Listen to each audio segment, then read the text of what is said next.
با تمام قلبت به خداوند توکل کن و فقط به درک خودت وابسته نباش. اراده خدا را در هر کاری که انجام می‌دهی جستجو کن و او به تو نشان خواهد داد که کدام راه را انتخاب کنی. شارون میلیمن 2 تجربه نزدیک به مرگ داشته. یکی در سن 13 سالگی که تجربه کوتاهی در اثر غرق شدن در استخر بوده و بعدی هم یک تجربه عمیق که در سال 2005 به دلیل صاعقه زدگی اتفاق افتاده. شرح تجربه دوم از زبان تجربه‌گر. یه روز اواسط تابستون سال 2005 پشت خونه روی یه پله سیمانی نشسته بودم و با تلفن بیسیم با دوستم حرف می‌زدم. بارون شروع شد. صدای رعد و برق رو از دور میشنیدم.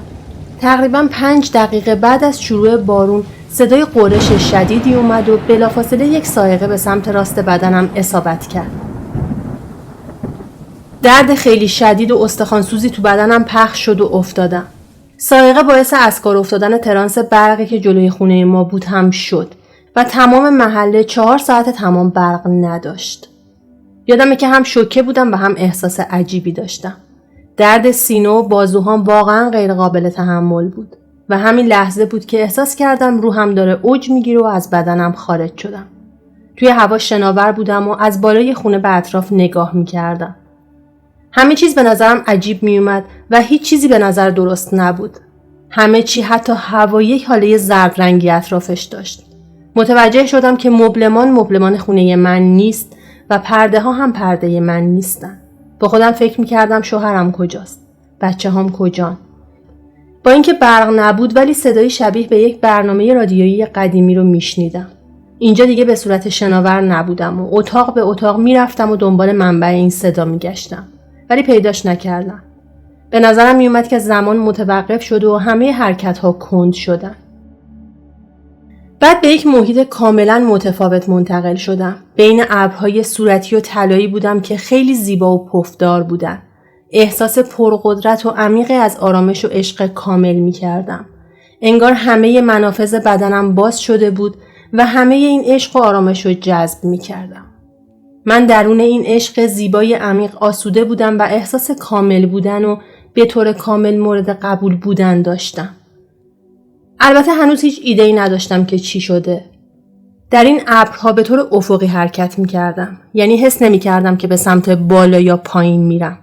میتونستم وجود حضوری بسیار عظیم و اطرافم حس کنم که منو در بر گرفته. این حضور پر از عشق سرشار بود که بر من و در درون من عشق سرازیر می‌کرد. عشقی که من کلماتی برای توصیفش ندارم. حتی الانم که دارم در موردش حرف میزنم چشمام پر از اشک شده. بعد 2 طرف من 2 مرد ظاهر شدن که جوون و حدوداً 20 ساله بودن. موهاشون بلوند و چشماشون آبی بود. لباسی که تنشون بود هم ردای شیری رنگ بود. نوری درخشان ازشون منتشر میشد و به نظر میرسید که از هر سلول بدنشون شعف و خوشحالی تراوش میکنه. ردایی که تنشون بود جزئیات زیادی داشت. مثلا بافت ریزی داشت، خیلی نرم و لطیف بود و چینهای کوچیکی هم روی این لباس بود. خودم هم نمیدونم چرا این جزئیات اهمیت داشتن، ولی هم به چشمم اومدن و هم هنوز یادمه. اول فکر کردم که حتما این 2 فرشته‌ان، ولی خیلی زود فهمیدم که کیان. این 2 مرد برادران بودن که وقتی خیلی کوچیک بودن مرده بودن. مایکل و استیون. ما از دیدن هم خیلی خوشحال شدیم. شبیه یک تجدید دیدار خانوادگی بود. هر دوشون شبیه پدرم بودن و میدونستم که اگر پدرم میدیدتشون بهشون افتخار میکرد. اونا منو از درون ابرها به یک باغ زیبا بردن که در سمت چپ یک شهر پر از شکوه و جلال بود. به اطرافم نگاه میکردم و متوجه شدم رنگها خیلی شفاف و درخشانن و هوا هم خیلی تمیز و مطبوعه. میتونستم آواز پرندگان و صدای جریان آب چشمه رو بشنوم. اونجا پر از گل و درخت بود. نسیم ملایم و مطبوعی حس می‌کردم. همونطور که توی این مکان خارق‌العاده ایستاده بودم احساس حضور بسیار عظیمی رو همچنان در اطرافم داشتم که به درون من عشق می‌ریخت. احساس شعفی فوق‌العاده می‌کردم. تنها کاری که میتونستم بکنم این بود که در بهت و حیرت از همه این زیبایی‌ها و این عشقی که تمام دور و برمو گرفته بود لذت ببرم. همینجا بود که به من این اطلاع داده شد که من مردم و در حال وارد شدن به بهشت هستم. این اطلاع و آگاهی به من القا شد به صورت یک حقیقت ساده و هیچ احساس ترس و شک و نگرانی هم همراهش نبود. من احساس شناور بودن و بی‌وزنی می‌کردم که احساس خیلی خوبی بود.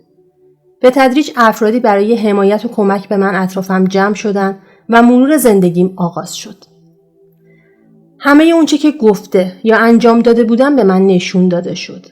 نه تنها برادرهام در این زمان همراهم بودن، بلکه همچنان اون حضور عظیم رو هم حس می‌کردم که می‌دونستم خداست. و یک سری از مردم هم میومدن و به هم عشق می‌ورزیدن. می‌دونستم که هم من اونا رو می‌شناسم و هم اونا منو، ولی نمی‌دونستم از کجا. اونا از دوره‌های زمانی مختلف بودن و انگار به نوعی و جایی خانواده من محسوب می‌شدن و همشون برای حمایت من اومده بودن که قرار بود فیلم مرور زندگیمو ببینم. واقعا مثل دیدن یک فیلم بود و به هیچ وجه احساس یا قضاوتی وجود نداشت. اونجا بود که فهمیدم که خدا ما رو مورد قضاوت قرار نمیده و خودمون هستیم که در حضور پرجلال او خودمون رو قضاوت میکنیم در شرایطی که زندگی ما در حال نمایش دادنه. تنها کاری که خدا میکرد این بود که در طی مرور زندگی همچنان منو دوست داشت. یک کلمه هم رد و بدل نشد و ظرف یک چشم به هم زدن مرور زندگیم تموم شده بود. بعد از پایان مرور زندگیم صدای بم و آروم و مردانه‌ای گفت: آنچه را که در کائنات منتشر کردی به تو باز خواهد گشت و این قانون خداست و اسمش مجازات یا پاداش نیست. کارهای خوب عواقب خوب دارن و تصمیمات و کارهای بد عواقب بد. همونطور که توی باغ ایستاده بودم دوباره متوجه زیبایی و درخشش رنگ‌های گل‌ها، درختان و چمن اونجا شدم. رنگ‌ها زنده‌تر و درخشان‌تر از هر چیزی که دیده بودم. هوا بوی معطر و شیرینی داشت و خیلی تمیز و خالص بود. لمس کردن چمن‌ها احساس خنک و مطبوعی داشت. پرنده‌ها روی درخت‌ها آواز می‌خوندن و من چشمه‌ای رو دیدم که همونطور که جریان آب از روی سنگ‌ها عبور می‌کرد، قطراتش مثل الماس در نور آفتاب برق می‌زد. همینطور آوای یک موسیقی رو هم میشنیدم که از هر چیزی که تا اون زمان شنیده بودم زیباتر بود. متوجه شدم که هر چیزی اونجا آوا و طنین خودشو داره. درختان، برگ‌های درختان، چمن، سنگ‌ها، جریان آب، پرندگان و هر کدوم آوای خاص خودشونو داشتن. و وقتی که همه این آواها با هم جمع می‌شدن، زیباترین سمفونی ممکن خلق می‌شد. خارق‌العاده‌تر این بود که همه و هر چیزی توی بهشت با آوا و سرودی که داشت مشغول ستایش خداوند بود. این آوا و طنین از درون هر چیز به بیرون تراوش می‌کرد و زیباترین چیزی بود که شنیده بودم. هنوز هم بعد از گذشت این همه سال گاهی که نسیم از درون شاخ و برگ‌ها عبور می‌کنه میتونم اون صدای بهشتی رو توی ذهنم بشنوم و روحم دوباره شفا و اوج می‌گیره. در بهشت زمان وجود نداره و به همین دلیل نمیدونم که هر قسمت از سفرم چقدر طول کشیده. از یه طرف به نظر میرسید که همه چی خیلی سریع اتفاق افتاده. از طرف دیگه هم به نظر میرسید که زمان متوقف شده.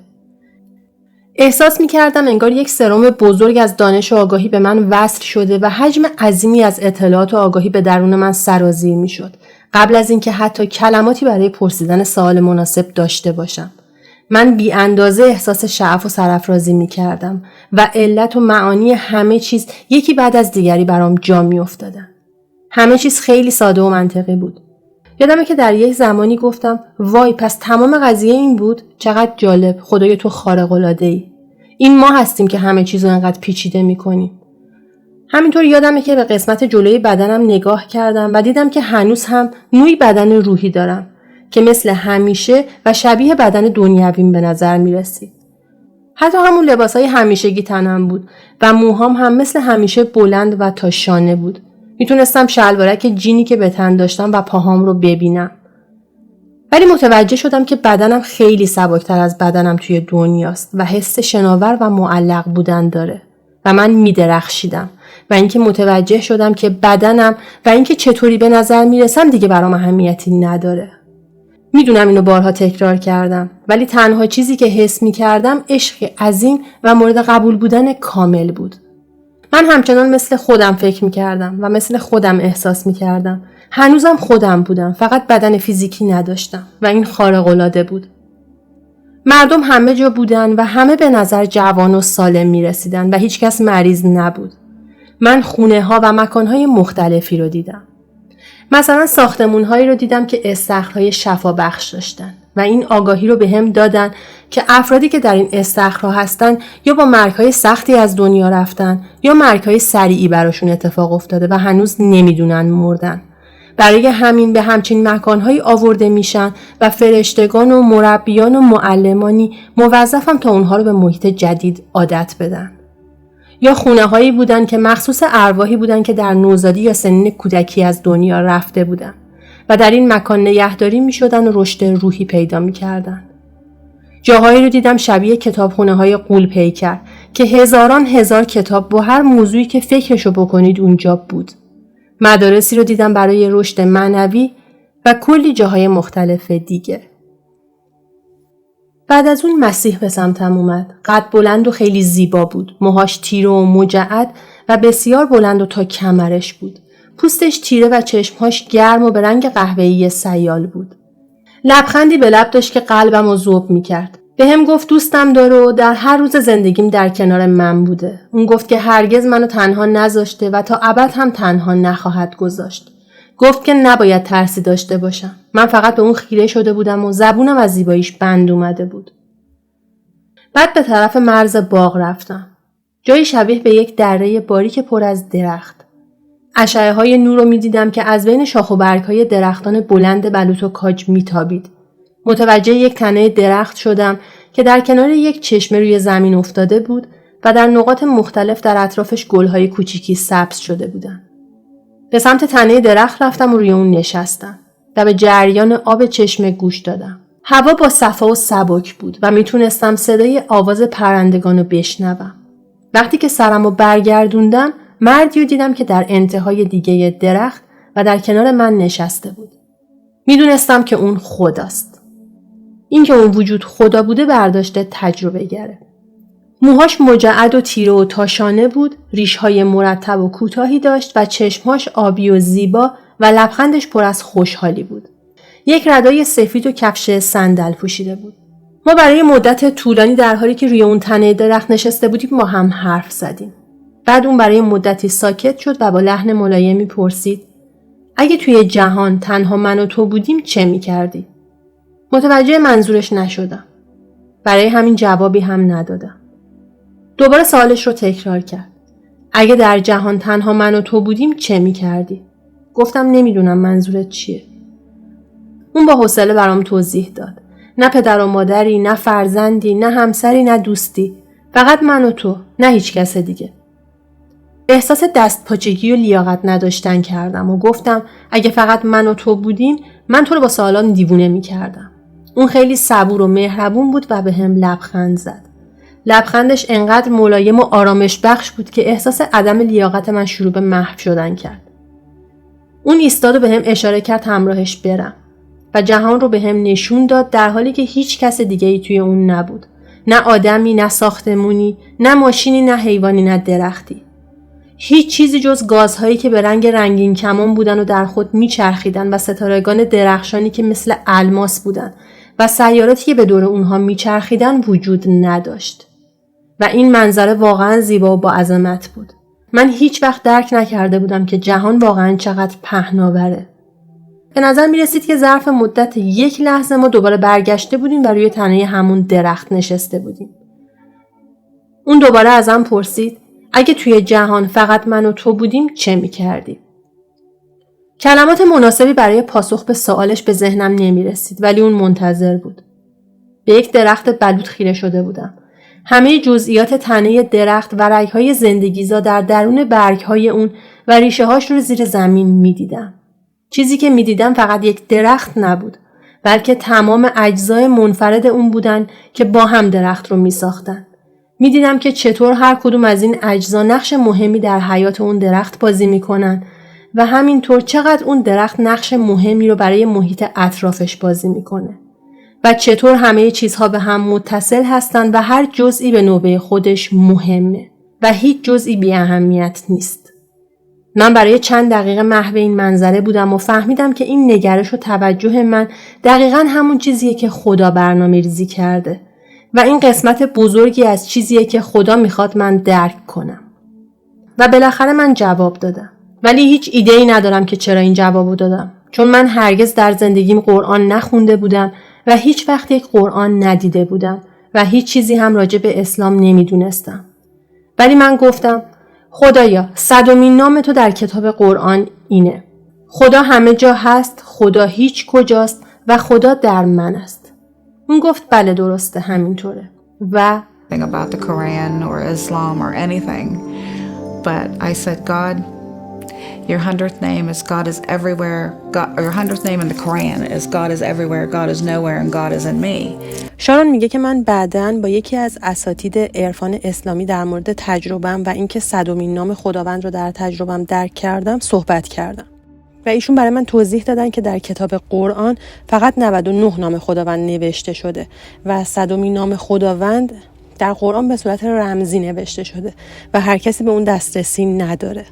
و از من پرسید که من این اسم 100مین اسم خداوند رو از کجا فهمیدم و من فکر میکنم که این خدا بوده این که این علم رو در ذهن من قرار داده و من همونطور که داشتم این اسم رو بیان میکردم خداوند تایید میکرد که درسته. برمیگردیم به ادامه تجربه. اون گفت بله درسته همینطوره. و دوباره به درخت نگاه کردم و گفتم خدایا تو این درخت رو خلق کردی. تو در این درخت هستی، پس وقتی به این درخت نگاه میکنم تو رو میبینم. اون به من نگاه کرد و گفت بله. و من به یاد پدر و مادرم افتادم و گفتم خدایا تو پدر و مادرم رو خلق کردی. تو در پدر و مادر من هستی، پس وقتی به پدر و مادرم نگاه میکنم تو رو میبینم. و دوباره گفت بله. و اون سعی داشت منو ترغیب کنه که بیشتر فکر کنم و منم شروع کردم به فکر کردن.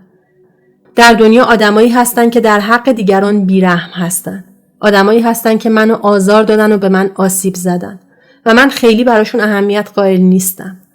گفتم آدمایی هستن که خیلی برام اهمیتی ندارن چون دیگران رو آزار میدن، ولی تو اونها رو آفریدی، تو در اونها هستی، پس وقتی بهشون نگاه میکنم تو رو میبینم.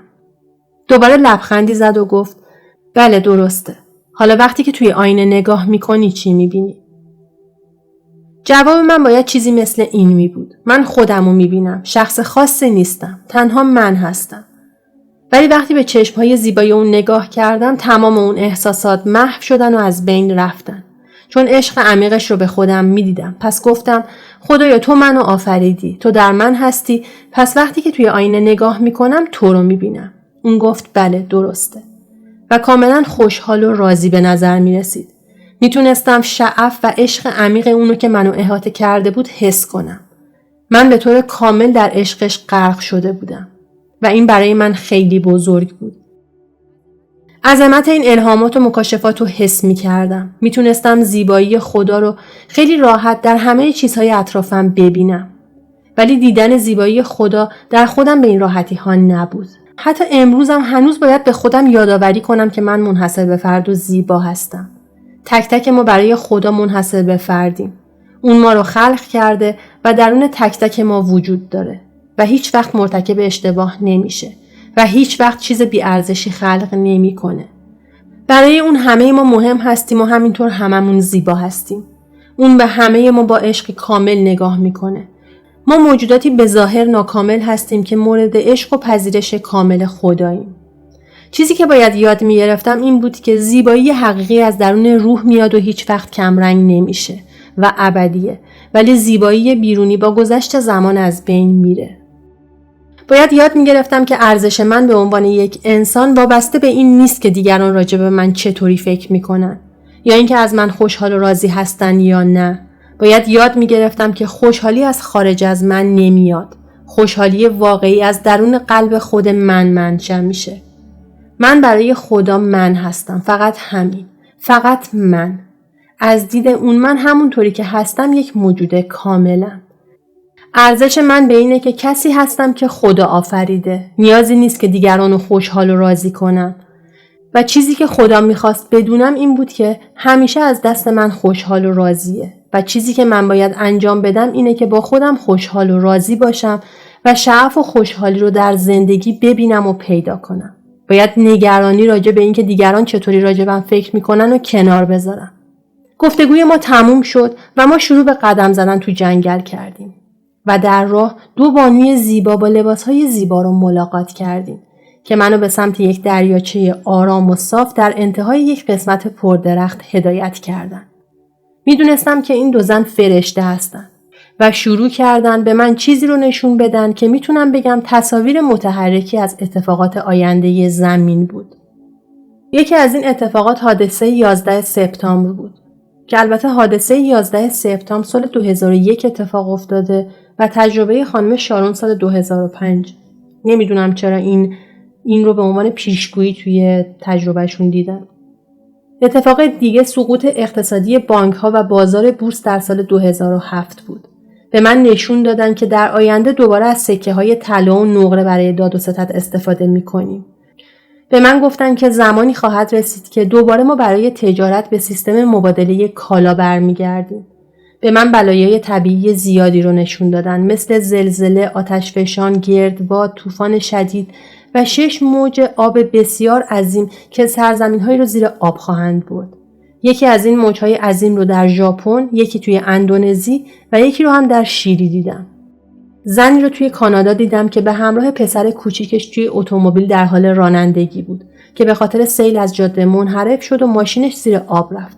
هر دو در حال غرق شدن بودن و فرشتگانی در قالب بشری اومدن تا کودک رو نجات بدن. ولی کودک دیگه از حال رفته بود. ولی به من گفتن که با این وجود کودک نجات پیدا خواهد کرد و همینطور هم شد.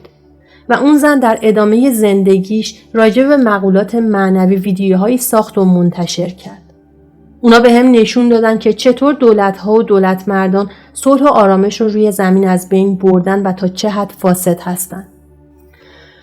تاریکی که اطراف این افراد رو گرفته بود دیدم. به هم نشون دادن که حکومت‌های متعددی سرنگون خواهند شد و تظاهرات عظیم زیادی در خیابان‌ها رخ خواهد داد. در یکی از این تظاهرات مردی رو دیدم که چیزی رو که یک ماده انفجاری بود از شیشه جلوی یک فروشگاه به داخل فروشگاه پرت کرد.